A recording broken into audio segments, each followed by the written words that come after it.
Andreas, we're standing on the roof here because this is where you're making measurements. Tell me about the instruments up here. So we take measurements of air pollution here in Bremen, and we do that with scattered light. So basically this is a light collection unit, a telescope, where the sunlight, which is scattered in the atmosphere and on clouds, is entering the instrument and then is focused and follows a quartz fiber down to the lab where we have the real part of the instrument. And this telescope moves because we want to look at different parts of the sky and different directions to see different parts of, for example, the NO2 distribution here. So it's looking out across the landscape, collecting all the light that's coming sideways, not directly down from the sun. It's not directly from the sun, and that has two advantages. So first of all, there's not always sun in Bremen, so we do like to measure year-round. And secondly, the light path is much longer if we take a very horizontal view through the atmosphere, and the long light path means a good signal. And so the light that is coming in here, this is, you know, we look sideways all the time, but we don't see what this instrument is seeing. So what is this seeing? Well, it's actually seeing in the same wavelength range or color range as we do, but it has much better resolution. So our eye just can distinguish 3 different colors and then a mixture of that. But our instrument can see thousands of different color shades or wavelengths, and that gives us the opportunity to look at absorption from trace gases, like NO2, for example, which is brownish if we see it at large concentration, but the instrument can see it also at very low concentrations. So the light coming into this has been scattered off lots of things along the way, Right. And those things are changing the light. Tell me about the sort of light it's measuring and what it can see. So we point to the sky. So the only thing that can scatter the light is molecules in the air and particles, aerosols basically. And we're interested in the molecules mainly. And the molecules either scatter the light, that's just a change in direction of the photons, or they do absorb light. And if they absorb, each molecule has its own characteristic absorption. The first thing, of course, is what we're interested in, NO2, for example, or SO2 or formaldehyde. They all absorb in the UV visible, and that's our target species, so we like them. And then there is other things which we maybe don't like so much, which is aerosols or clouds, because they also have a very big impact on the light path. Like imagine if there's a cloud, then you cannot see the sun at all. So the light is all diffuse, has been scattered many, many times, and that changes the light path. And that, of course, we need to take into account in our analysis. And it's moving, as we're talking, it's moving itself around. Yes. What's it doing? Well, the idea is that depending on where we are looking, we have a different light path through the atmosphere. So you can imagine if you look very close to the horizon, you have a very long light path in the lowest layer of the atmosphere, and at some point then the light is scattered, goes to the sun. Whereas if we look like to the zenith, right, as we do right now, then we have a very short light path through the lower layers. And you can imagine if I now scan at different angles, this gradually changes, and from that I can make an estimate of not only which absorber we have and how much, but also in which altitude. And so these are local measurements in this area, but they matter for a much bigger picture, don't they? What are these measurements used for? So first of all, it's not a local measurement in the sense of just right here, but it averages over a light path, which can actually be several kilometers. So the measurements are representative of the NO2 or ozone distribution in this direction. So we use this data for validation of satellite measurements. So when the satellite comes over, we also take a measurement, and then we try to do a one-to-one comparison, which sounds straightforward, but is not, because the satellite pixels, even of the best instruments we have right now, like S5P, they are still larger than the air volume that we are probing here. So that's the challenge of validation, to really compare like and like. So you're sort of matching up the things that you see from a very long way in the sky and things that are here. And what do you see? I mean, we're looking at a landscape here, we can see some buildings, some trees. What is there in what we can see that is changing what it can see? Well, I mean, if you look carefully, you will see the incineration plant there, the steel factory at the horizon, which is a very big source of NO2. And also there's the city of Bremen, which has 2 coal-fired power plants, very big sources of NO2. And then there is a beautiful countryside over there where there's no sources of NO2. And as we scan over this area, we see very different concentrations of NO2. And the satellite from top, it will see, well, a mixture of all that, depending on its spatial resolution.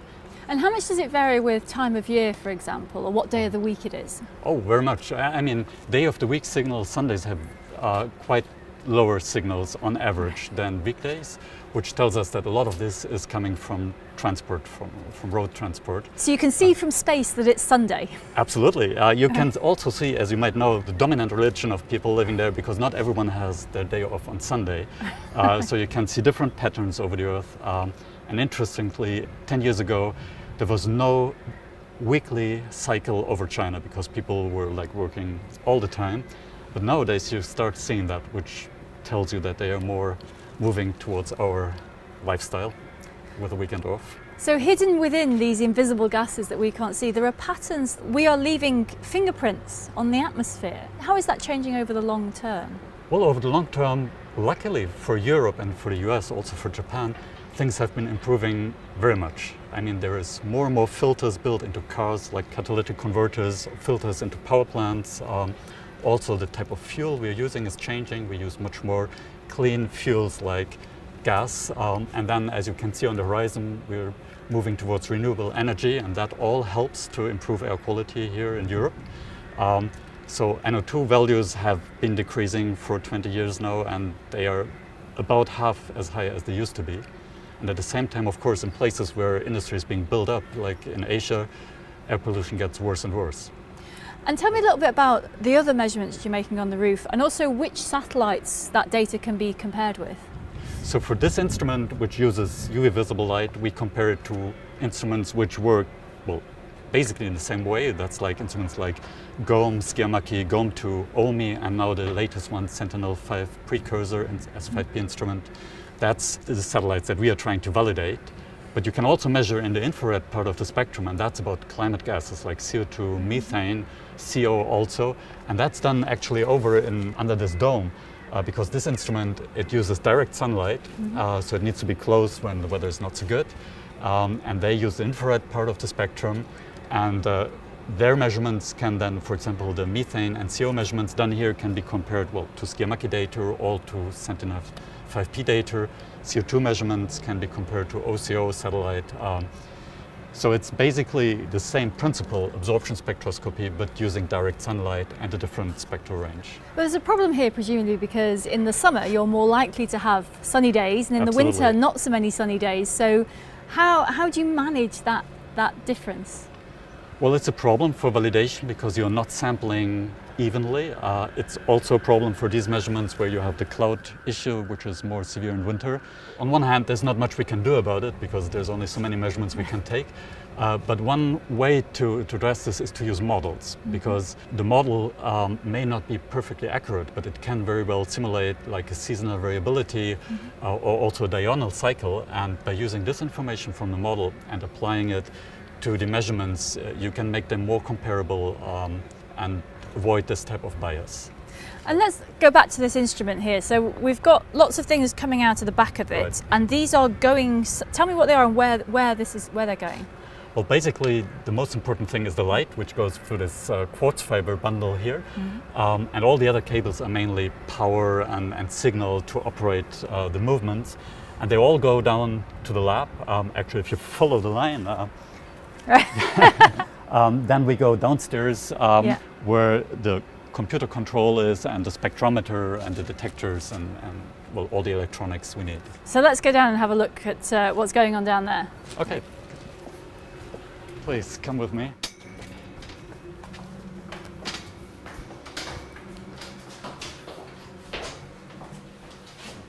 So what have we got in here? So this instrument looks directly at the sun, and as we have seen from the outside, and actually here you can see the hole in the roof where the light comes in via a mirror, and then there's another mirror here. Don't worry about the dust, that's not a problem. And then it enters this very big spectrometer, which is a Fourier transform spectrometer, which provides you very high spectral resolution. And the type of spectra that you measure, you can actually see on the screen here. So it has tons of structure, and each of these lines is an absorption line from the molecule, and there's very many molecules absorbing. So the clever thing about this setup is that the telescope on the roof takes care of the sun's moving, but the light always comes down the same hole. Exactly, so the spectrometer doesn't have to change at all. That's all done upstairs. And then what's happening to the sunlight is that it's being split by wavelength. Yes, it's being split actually in two parts by a semi-transparent mirror. So one light path is short, and the other one can be changed the length of the light path, and then the two light beams are recombined and interfere, and this interference pattern can then be analyzed, and that's what we see on the screen. And so what you see here, what we've got on the screen is, it's almost like the rainbow spread out on the bottom, but it's beyond the edge of the rainbow. Very much so. So it's an infrared, so we cannot see that. Right.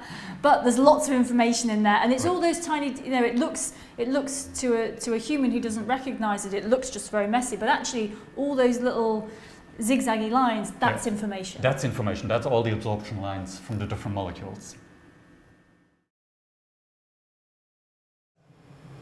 So Andreas, we're now one floor down, and the inputs, tell me, the light comes in up there somewhere. Tell me what happens to it. Right, that's just the cables we saw upstairs, and we have the light fibers which are fixed to the wall to protect them a little bit, and then all the electronics coming here. And that's the spectrometer which separates the wavelengths with the CCD detector here. And basically, well, there's some readout electronics computers, and in the end, what we see is the spectrum of light as it's being measured right now. So that's wavelength here, and that's intensity. This is in the UV at 300 nanometers roughly, and here we are about at 400 nanometers. So human vision is kind of like that. Right. So we're just on the edge of human vision and a little bit right. So above. that's from one instrument, and we have another one covering then more the visible part, and which the is camera, not on here. And the camera here, this is showing what it's looking at. Exactly. Right now. So that's what we saw when we were upstairs a minute ago. And this is the spectrum right now? That's the spectrum to fit, yep. And all the lines you see here, that's actually unfortunately not the signal from the atmosphere. It's Fraunhofer lines from the sun atmosphere, so they are stable, they don't change. That's not our signal. So the atmospheric signal is really very tiny. It's less than 1%. So we cannot see it here right away. So it's a subtraction thing. You take what the light would be if nothing was happening to it, and then you look at what you measure. Yes, more or less. So on the satellite you can do that because you can look into the sun without atmosphere. Here on the ground we cannot remove the atmosphere, so we take a measurement which has a shorter light path and a measurement with a longer light path, and then take the difference. And hidden in all of the details here, that's where the signatures of these gases are. So even though this just looks like lots of lines, actually when you really get into it, there's very detailed information in there. There is, and it's like ozone up here and NO2 is more in this part of the spectrum, but you can't see it here. Right, but the numbers will give you the answers afterwards. Yes, they will. This information is what you compare with a satellite, so this is all part of that network. That's all part of the network, so basically each day we create one comparison point for the satellite if there are no clouds, because the satellite cannot look through the clouds. And there is more stations worldwide from our institute and many, many other institutes. So it's kind of a network of DOAS instruments providing the validation that's needed for the species.